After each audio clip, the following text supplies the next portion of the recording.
लेकिन सर क्या कभी किसी के मन में ये भावना है कि ये जो सामने से चीजें हो रही हैं ये सम्मान के रूप में हो रहे हैं या ये डर की वजह से हो रहे हैं या आपका प्रभुत्व ज्यादा है इस वजह से हो रहे हैं?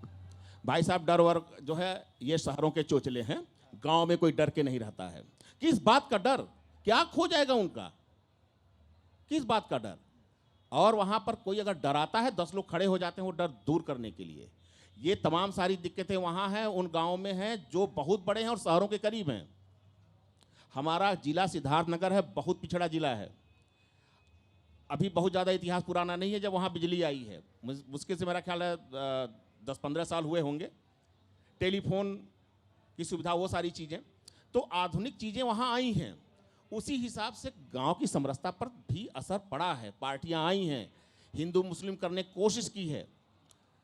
आपको एक उदाहरण मैं बताता हूं अपने यहाँ का। जब हमारे यहाँ विधायक चुनाव की बात होती थी तो बड़े आदमी लोग बैठ जाते थे कि भाई इस बार फला को जिताया जाए। हो जाता था और पूरा गांव एक जो है वो वहाँ वोट देता था। इसका सबसे बड़ा उदाहरण मैं बताता हूँ। नौगढ़ कपिल वस्तु, हाँ बिल्कुल बिल्कुल, श्याम धनी राही बिना काम किए वो 3 बार से बहुत बढ़िया वोट से जीत रहे हैं। हाँ, तीसरी बार जीते हैं ना।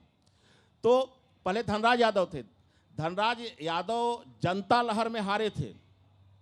जनता पार्टी की लहर में हमारे यहाँ कांग्रेस का विधायक जीता था और इंदिरा लहर में वो जनता पार्टी का जो है विधायक जीता था। तो पार्टियों पर तो वोट ही नहीं था, इंसान पर। आदमी अच्छा है, काम अच्छा करेगा तो वोट, क्योंकि पार्टी जाके बिल्ला दिखाने से वहां पर काम होगा। जो खड़ा होके काम करवा ले, जिसका नाम लिया हमारे विधायक का, वो बेचारे थाने में जाते हुए डरते हैं, 3 बार के विधायक हैं। तो विधायक दमदार होना चाहिए, जाके काम कराए कायदे से।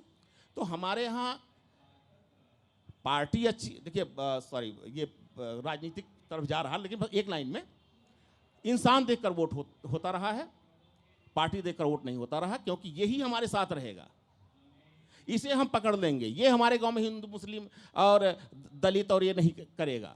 अरे अब तो गांव में पता चला किसी यहाँ घटना हो गई, उसकी पहले देखते हैं जाति क्या है। अच्छा निषाद है तो निषाद पार्टी के नेताजी आएंगे।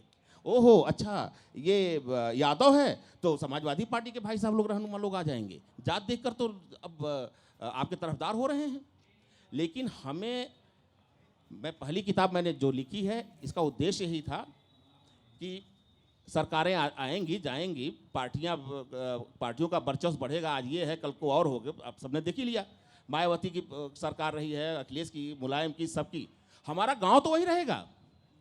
हम अपनी गांव की समरसता को खराब नहीं होने देंगे और ये हमें तय करना। हम शहर में हैं, हमारी जिम्मेदारी है। कई बार मन होता है कि मैं गाँव चला जाऊँ। लोग कहते हैं अरे अभी तो नौकरी करिए, ये करिए, बड़े काम करने हैं। हमने कहा मैं गाँव को बुढ़ापा दूंगा अपना?